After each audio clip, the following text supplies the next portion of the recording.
I love our next guest. I am going to bring up a man who has been fighting for the community in Philadelphia for so many years. You can see him on the ground in real life. I wonder when he ever goes to Washington, to be honest with you, because I'm always seeing him in the community. And so without further ado, I want to bring up my next guest, the Honorable Congressman Dwight Evans. Good. How you doing, Congressman? Excellent. Good afternoon. Good afternoon. And this is absolutely my pleasure to join with Hope and join with the historical aspect of he was my hero. I'll be very clear.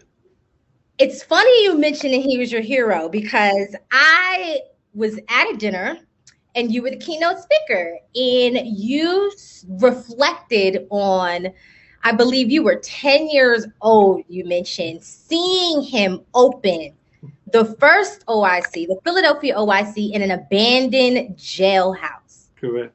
And just saying it, I get chills. Can you take us back to that moment? You know, that was a very interesting moment because the jailhouse at 19th and Oxford used to be an old police building. Was right across the street from my Aunt Rosie and my grandfather's house. And that's where my mother and uncles grew up, in that house on 19th Street. So you can imagine, as a 10-year-old, this 1964, I was born 1954. At 10 years old, the impression, I didn't know Reverend Sullivan. I just knew, I remember all those people out there that day. I just knew all those people. And I was observing what all of this was happening, what was going on at this particular location. And it set an impression on my mind at that time. It set an impression when I was 10 years old in my mind on Oxford Street, right at 19th Oxford. And when I think about it, and I've thought a lot about it as I have grown in life, that I've seen a Black man leading this type of effort. Now, it was hard for me to be able to interpret all that was taking place, but I knew that something was happening. Yeah. And what was affecting me was the fact of this leadership and what he was leading. So in 1964, if you look at what was happening during that period of time, for a Black man to be leading that many Black people, that certainly did a lot to me. Yeah, I could only imagine. And, you know, so when you say the impression it had on you from a young boy, you are heavily involved in economics, Black economics, and on the Hill, right? That's, it's interesting you say that because I'll give you a little sense. When I got elected in the state house and became chairman of the House Appropriation Committee, I was attempting to model what he laid out. I became chairman of the Appropriation Committee in 1990, the first African American ever in the history of the fifth largest state in the nation. Wow. This is the job Ben Franklin used to have. So Ben Franklin, there's a 300-year gap between myself and Ben Franklin. So if you talk about something that was impressed me, it was Reverend Leon Sullivan influences that was upon me.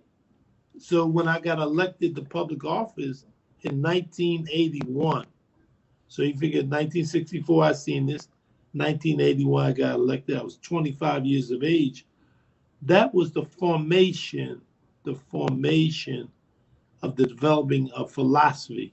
That was the formation of development of my philosophy. Awesome.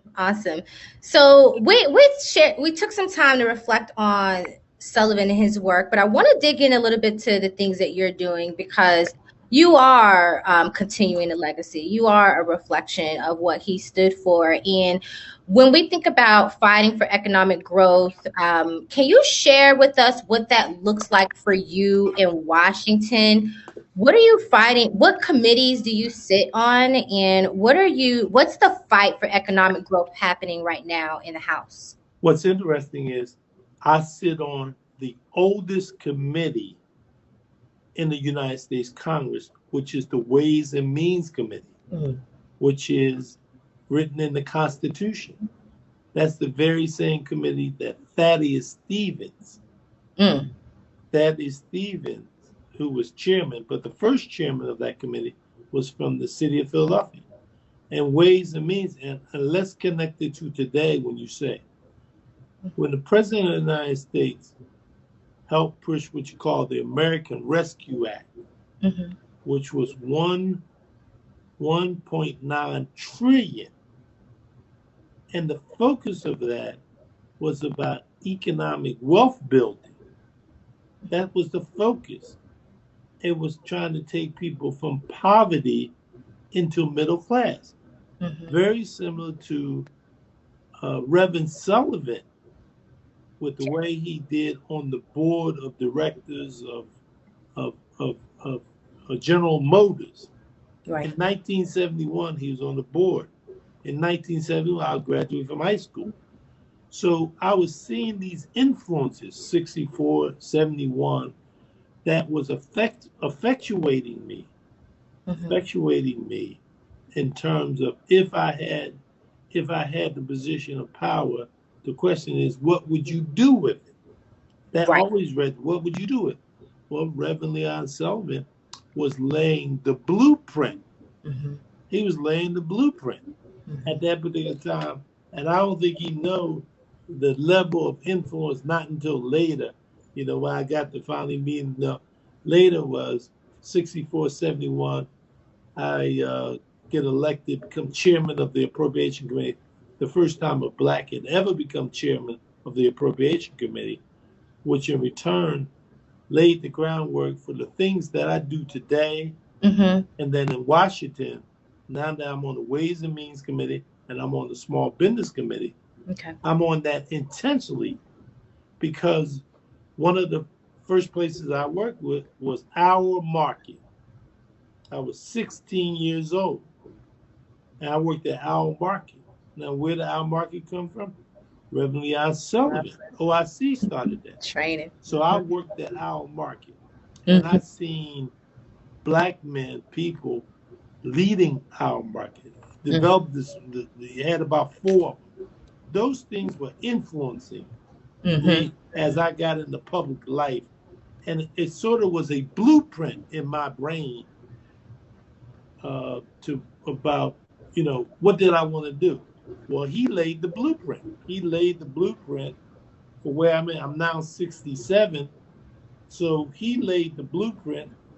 10 years old, he laid this blueprint that I have been trying to carry the entire time that I've been, as I got to meet him and develop it, I began to try to carry the vision that he was laying out, talking about the OIC movement.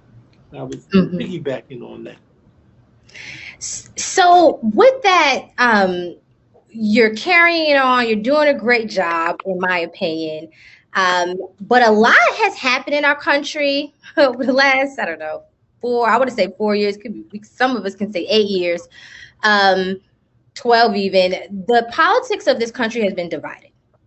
And we know that Leon Sullivan, he was nonpartisan. He was bipartisan. He worked with anyone across the aisle. And I think that's one of the things that made him so incredibly inspiring. They say no permanent friends, no permanent enemies, just permanent interests, right? So what needs to happen for us, our people, right, to be more open to working across the lines? Because one would argue is that that's one of the reasons why he was able to accomplish so much. You raised a very good question. And obviously, from 1960, 1970, a lot has changed. And, in Moving to the Mountain, he talks about when Lyndon Johnson reached out to him, but also Richard Nixon, okay, Johnson and Nixon, because they knew this working model. The sense of what I have is almost like what's going on today is there are some individuals still fighting the Civil War. Mm-hmm. And the fact of the matter is they're still kind of attempting to be disruptive to the progress. He was a leader that led beyond the pettiness. Mm-hmm. So the issue you're referring to, obviously the economy has changed drastically. There was no such thing as Twitter, TikTok, all of those things. That TikTok and Twitter, those things did not exist. So you basically talk newspapers don't literally exist the way they are today. Cable TV, Fox TV, MSNBC, CNN, you didn't have all of those elements. So Reverend Sullivan, in my view, was able to be very focused and disciplined, like he did with the 1030 plan, that he did with his 1036 parishioners, plan. right, in the church. He did that with the church. He had the basis of Zion Baptist Church. It's called the Lion, the Zion. Zion. So what I'm saying to you is those elements were becoming very distractive. And especially you see in 2021 where we are today, is I think it would be very difficult to do what he did. But I think in the end, his personality was so overwhelming. His personality. And you just heard his daughter about how focused that he was. So if you take the church, you take the ministers that he was behind him, the level of organization that he had. So what I don't see today, and I'm not, it's a different time, and it'd be interesting if he was alive today, and he'd be giving his comments on how could we reconstruct. But I share with you, I still believe that he had faith and hope. And I think that what President Biden is attempting to do in a very similar way, this American Rescue Plan, the American Jobs Act, jobs that has not been done since the days of Lyndon Johnson, Great Society. So Reverend Sullivan was able to take advantage of that opportunity in leadership, coming from West Virginia, where he had a following, he had developed. And Philadelphia was like a laboratory. So interesting, what am I trying to do? I'm trying to duplicate. I'm trying to duplicate. I'm trying to adjust. Obviously got to adjust. You got to use Twitter, use TikTok, use all these social tools. And I'm just trying to take the same model. Because it works. And see, that's what I'm trying to do. But you have to adjust to the situation. And the issue about the level of poverty we are in the city of Philadelphia, 26%. He wanted to do something about poor people. If you notice, the whole mission was about poor people, 26% of poverty. Look at the aspect of the jobs disappearing. So the manufacturing base has disappeared from the way it is. But it's still possible. You just have to do it in a different way, and you have to stay focused. And I'm glad you had Reverend Wilder, because if there's anyone who has that kind of, Reverend Wilder, my pastor, Reverend Paul, you still have. I think that the Black church, yeah, they had a big role. Yeah, they got a role, and I think that the Black church, similar to Reverend Sullivan, is essential. Is an essential foundation. And think about it. The level of violence was not what it is, obviously, then, like it is now. Right. So it's all of those. It's no single answer, and I don't want to profess that even if Reverend Sullivan was alive today, it would be a challenge. But his leadership was very important. Very strong leadership.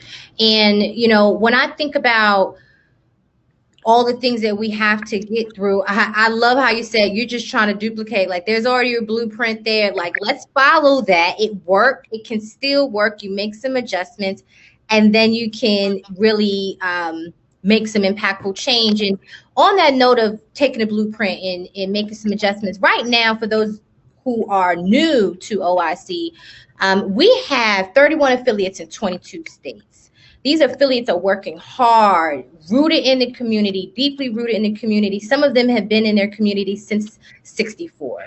And so when we think about the work that our affiliates are doing, historically, we've been able to make things happen because of the work that Sullivan did in Washington.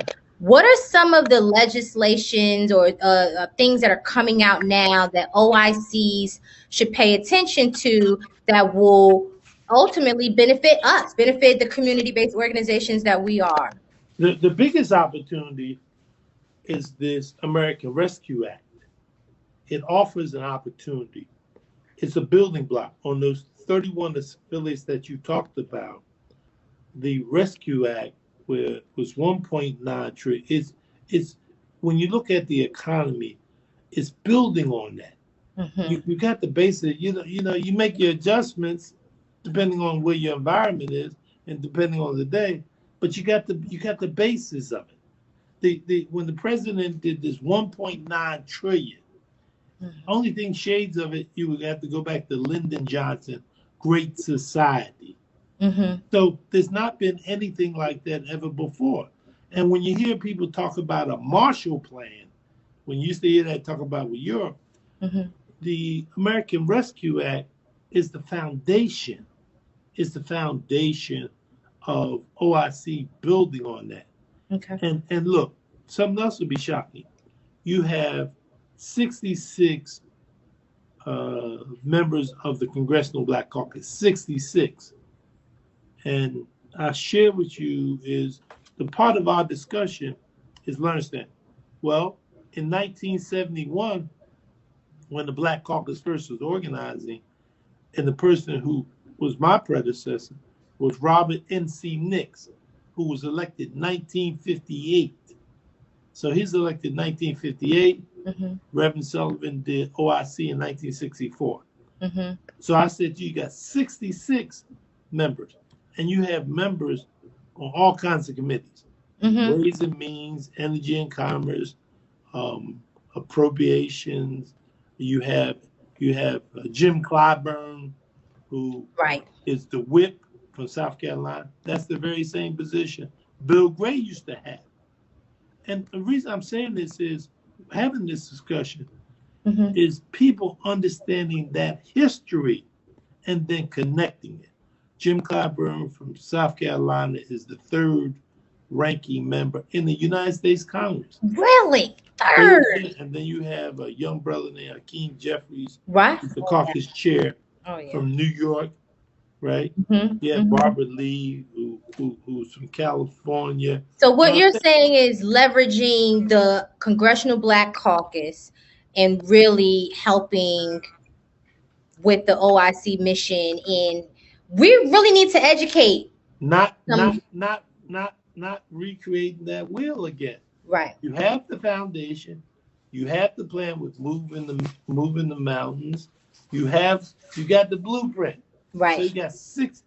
So in 1964, I just said to you, maybe it was 10 to maybe it was like 15 Black Caucus members. 15. Now you have a vice president of the United States, a vice president of the United States, an African American woman. Absolutely. In 2020. You didn't have that in 1964. So a lot of times we always think we got to read. He was on the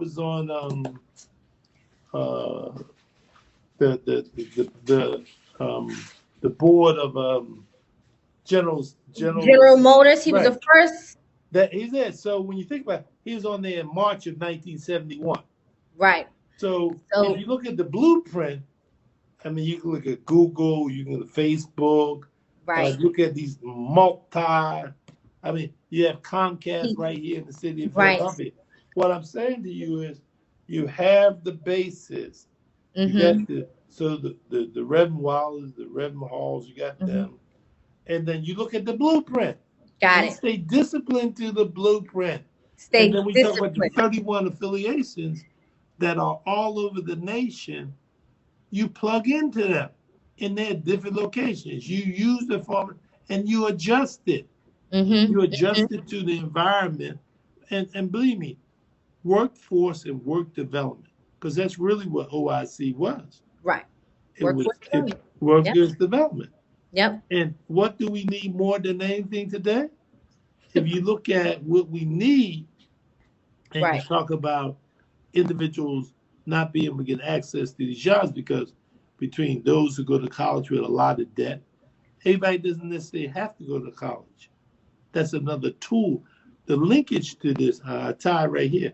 If you take community college, which came into existence around 1967, Mm-hmm. 1967, the whole debate over free community colleges, all of these things. Okay, so the point of it is the blueprint is laid out.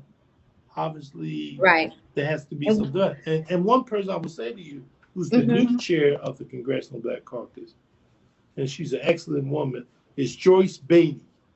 She's Okay. the chair of the. She's in Columbus. She's in Ohio. We will make sure Right. that we get Right. in touch with her as Right. well. We've That's been what you do. friends of You Butterfield in the Butterfield, past, and but he's so the first congressman I talked to when I got elected. He's yep. from the great state of North North, Carolina. great state of North Carolina. Shout out to, can I use this time to plug our North Carolina affiliate, Rocky Mount OIC, Wilson OIC, ABCCM. We definitely have a foothold in North Carolina. And Congressman, I just want to thank you so much for making sure that we're reminded to stick to our roots. Yes. And you don't, and it's a strong foundation, and we don't have to veer away from that too much. Add a couple tweaks, throw in some special sauce, and we've got a thing moving here. So thank you so much for taking the time out to speak with us today.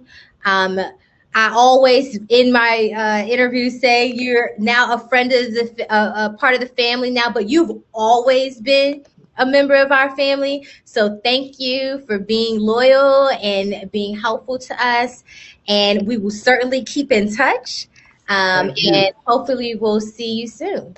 Anything I can do. Thank you very much, and God bless you. Have a good, and keep your masks on. That's the main thing, so we can beat this pandemic. Absolutely. Thank Thank you. you, Congressman.